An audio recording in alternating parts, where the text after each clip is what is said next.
हाँ बेटा, अब हम दूसरा मेथड सीखने जा रहे हैं, इनकम मेथड। इसको हम हिंदी में कहेंगे आय विधि द्वारा राष्ट्रीय आय की गणना।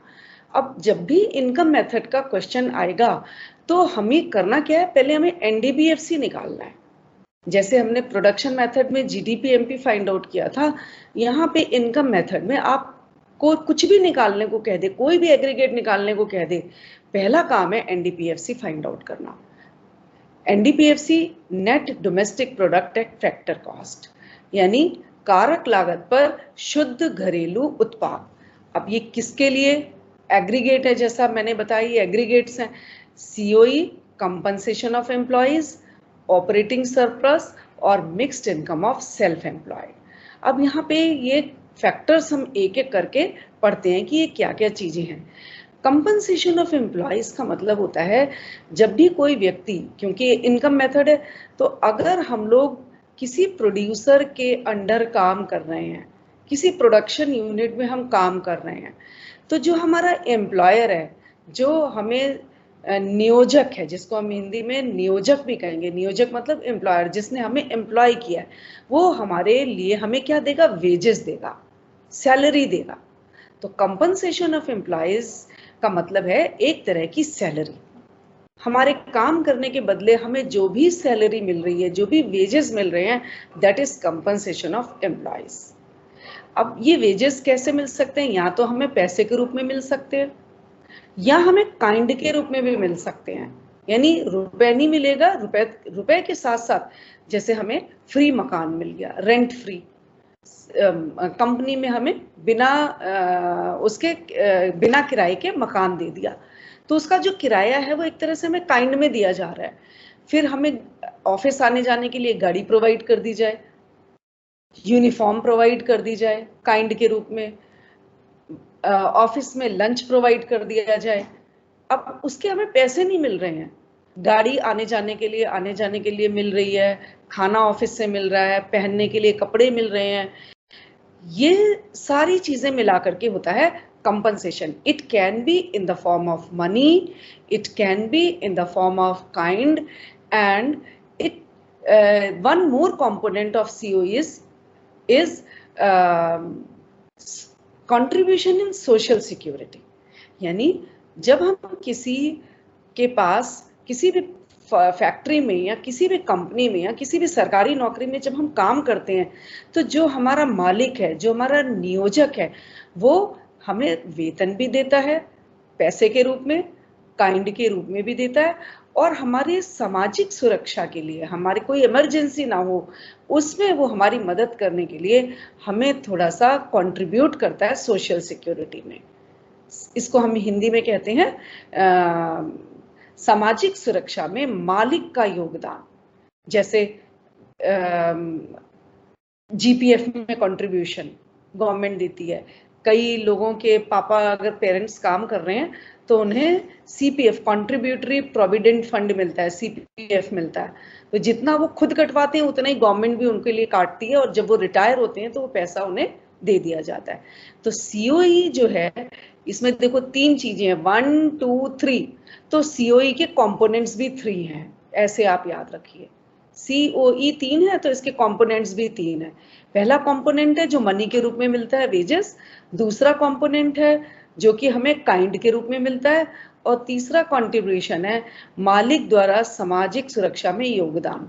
यहाँ याद ये रखना है कि वो योगदान मालिक कर रहा है, हम नहीं कर रहे। अगर हम कटवा रहे हैं तो वो योगदान हमारा नहीं है, मालिक का योगदान होना चाहिए। Contribution to social security by the employer, not by the employee. Employer word और एम्प्लॉय वर्ड में आपको अंतर आना चाहिए। एम्प्लॉयर वो होता है जो हमें नौकरी दे रहा है, एम्प्लॉय हम हैं जो हम जॉब कर रहे हैं। फिर अगली चीज आती है ऑपरेटिंग सरप्लस, ओएस। इसको हिंदी में कहते हैं प्रचालन अधिशेष। अब प्रचालन अधिशेष में 3 चीजें आती हैं, रेंट, इंटरेस्ट और प्रॉफिट। क्योंकि हम यहाँ इनकम मेथड यूज कर रहे हैं तो यहाँ सारी फैक्टर इनकम है। अगर हम किसी प्रोडक्शन में बिल्डिंग को दे रहे हैं तो उससे रेंट प्राप्त हो रहा है। अगर हम कैपिटल लगा रहे हैं प्रोडक्शन में कोई प्रोड्यूसर को हमने कैपिटल दे रखी है तो उसका इंटरेस्ट प्राप्त हो रहा है, और जो प्रोड्यूसर है उसको प्रॉफिट मिल रहा है। तो IRP, आई फॉर इंटरेस्ट, इन तीनों चीजों को, रेंट, इंटरेस्ट और प्रॉफिट, इन तीनों को ऐड करके ऑपरेटिंग सरप्लस बन जाता है। अब आपको भी पेपर में ये भी ध्यान रखना है, अगर किसी भी क्वेश्चन में आपको ऑपरेटिंग सरप्लस दिया हुआ है, OS है, प्रचालन अधिशेष है, तो आप ये 1, 2, 3 तीनों को भूल जाइए। You don't have to pay attention to these 3 if there is operating, and if it is not given then you have to add 1, 2, 3. Last है mixed income of self employed, यानी स्वनियोजित की मिश्रित आय। अब ये क्या चीज होती है? देखो, जो अपना काम स्वयं करते हैं उस स्वनियोजित कहलाते हैं। जैसे धोबी है, प्रेस वाला है, वो क्या कर रहा है? अपना काम खुद कर रहा है, किसी की नौकरी नहीं कर रहा, अपना सेल्फ एम्प्लॉयड है। तो जो व्यक्ति सेल्फ एम्प्लॉयड होता है, हम उसमें ये नहीं पता लगा पाते।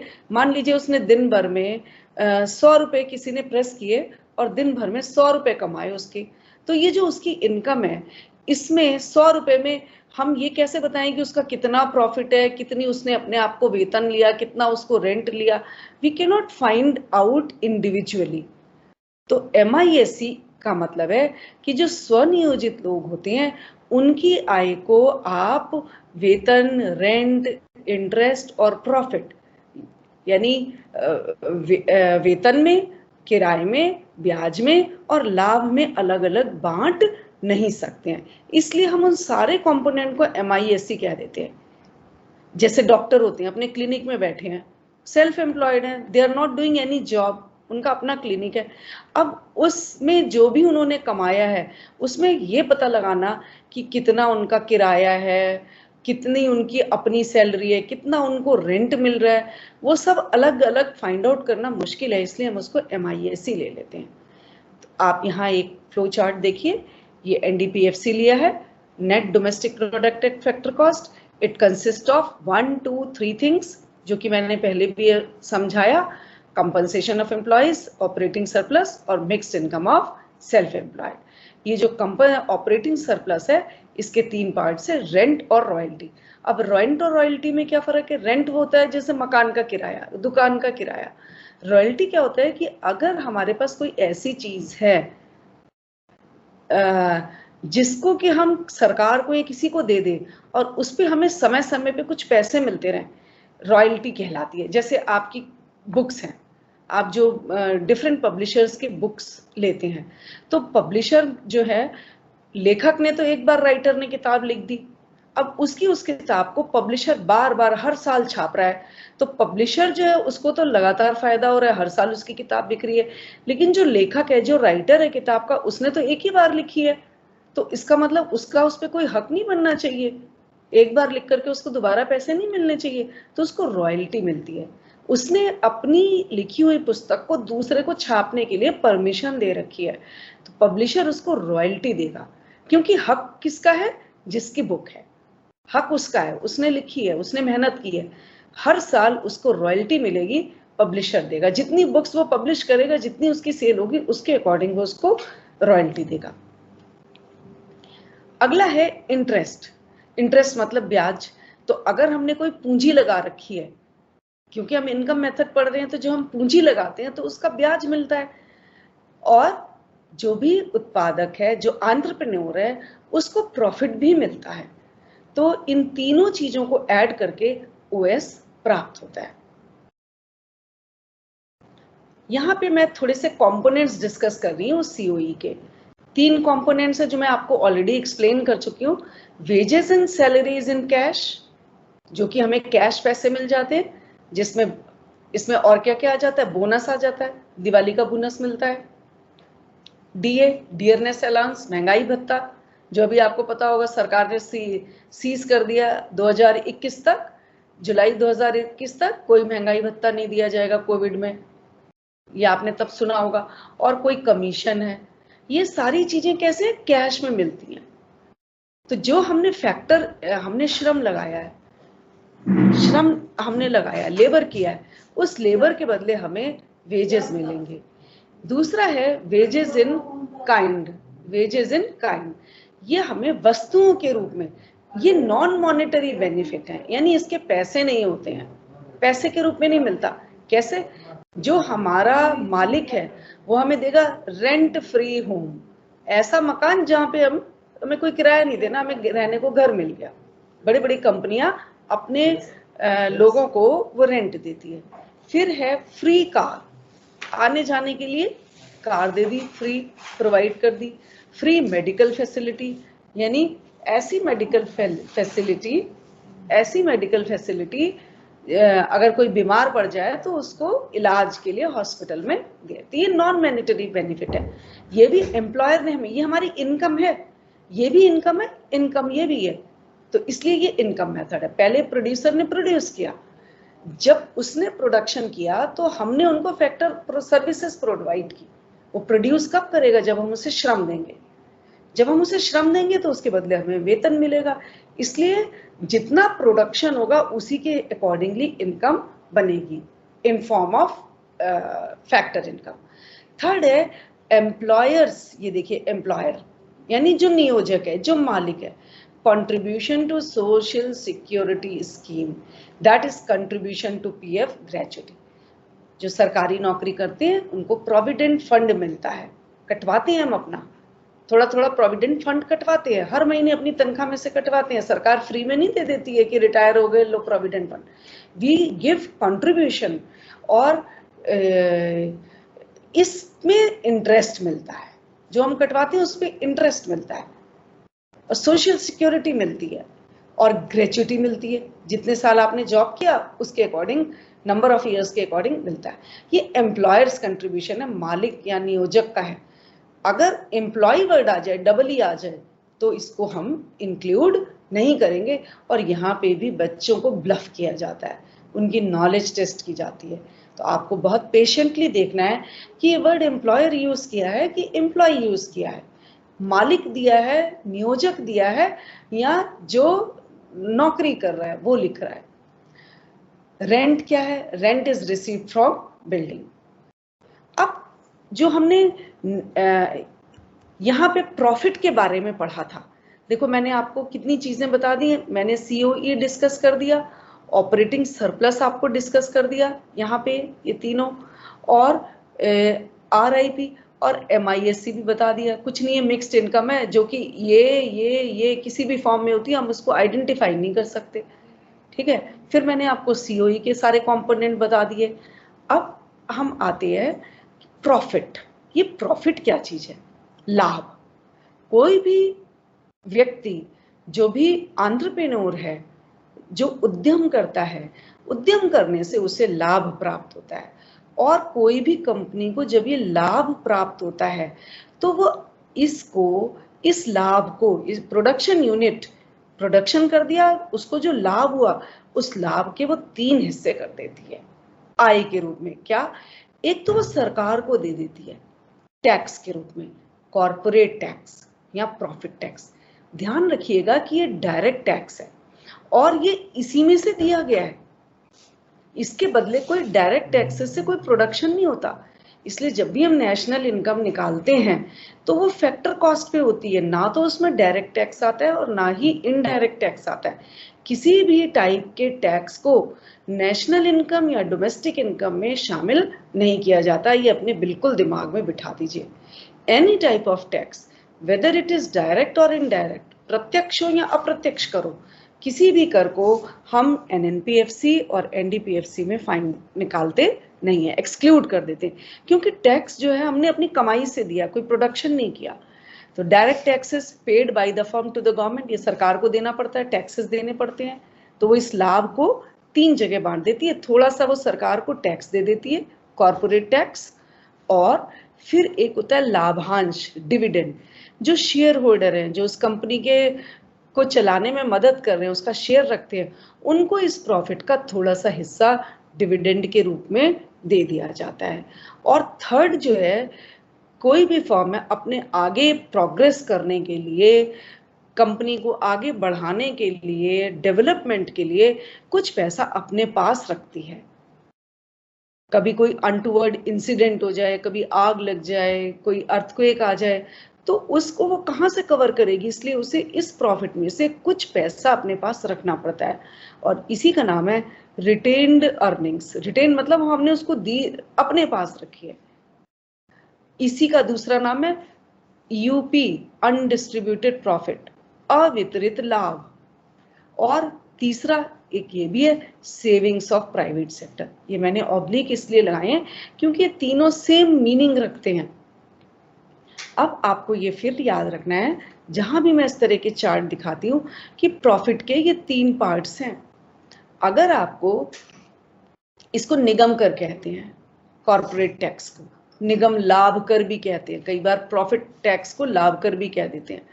तो ये अगर ये 3 चीजें दी गई हैं तो इनको ऐड करके आप प्रॉफिट निकाल लीजिए। पर अगर आपको यहाँ पे प्रॉफिट दे रखा है और साथ में डिविडेंड भी दे रखा है, लाभ, इसको हिंदी में कहते हैं लाभ और इसको कहते हैं लाभांश, तो लाभ और लाभांश जब दोनों दिए हैं तो आपको प्रॉफिट वर्ड आते ही आप इन सबको इग्नोर कर दीजिए, क्रॉस कर दीजिए अपने क्वेश्चन में कि हमें ये नहीं चाहिए, we don't have to pay attention to these 3। पर अगर ये प्रॉफिट नहीं दिया तो 1, 2, 3 तीनों को आइडेंटिफाई करके ऐड कर लीजिए, तब आपका प्रॉफिट बनता है। अब इनकम मेथड से ये मैंने देखो यहाँ पे आपको तीनों चीजें बता दी हैं, operating surplus, rent interest profit. कई बार पेपर में यही क्वेश्चन आ जाता है, what is operating surplus? It is rent interest and profit. इसकी तीनों की डेफिनेशन आप याद कर लीजिए, 3 नंबर का क्वेश्चन आ जाता है, define operating surplus. In that case you have to define rent, interest and profit separately, 3 marks के लिए। फिर हम इनकम मेथड में हमने क्या निकाला? एनडीपीएफसी। एनडीपीएफसी कैसे था? Wages, rent, interest, profit and mixed income. तो अब आपको एनएनपीएफसी से एनएनपीएफसी निकालना है, एनडीपीएफसी से कंपेयर कीजिए, देखिए दोनों नेट है, ये नेशनल है, ये डोमेस्टिक है, तो एनएफआई ऐड कर दीजिए, बाकी तो एफसी है। और net factor income from abroad, कई बार ये नहीं दी होती है, तो ये कैसे निकालते हैं? Factor income from abroad minus factor income to abroad. विदेशों से आने वाली कारक आय में से विदेशों को जाने वाली कारक आय, इसमें से ये माइनस कर दीजिए। Again NFIA can be plus positive और इट कैन बी नेगेटिव। कई बार आपको पेपर में एनआईएफआईए नहीं दिया होता और ना ये दोनों दिए होते। अगर ये दोनों दिए तो माइनस करके आप एनएफआईए निकाल लो, या एनएफआईए दिया है तो उसको यूज कर लो। कई बार ना तो ये दिया होता है ना ये दिया होता है, ये दे दिया होता है फैक्टर इनकम टू अब्रॉड, तो उस केस में ये चीज 0 है। तो आप जो भी आपकी वैल्यू है फैक्टर इनकम टू अब्रॉड, उसके आगे माइनस लगा दो। मान लो factor income from to abroad दिया है 100, किसी क्वेश्चन में आपको एनएफआईए चाहिए और आपको दे रखा है फैक्टर इनकम टू अब्रॉड। अब एनएफआईए तो दिया नहीं है, डेफिनेटली ये नहीं दिया तो ये 0 है, और ये 100 दिया है, तो आपकी एनएफआईए क्या हो जाएगी? -100। एनएफआईए हो जाएगी -100। और अगर आपको -100 दे रखी है, factor income to abroad is -100, तो वो प्लस हो जाएगी। तो अगर ये चीज आपको दी है, ये माइनस में दी है तो उसको प्लस कर लो, अगर ये प्लस में दी है तो माइनस कर लो।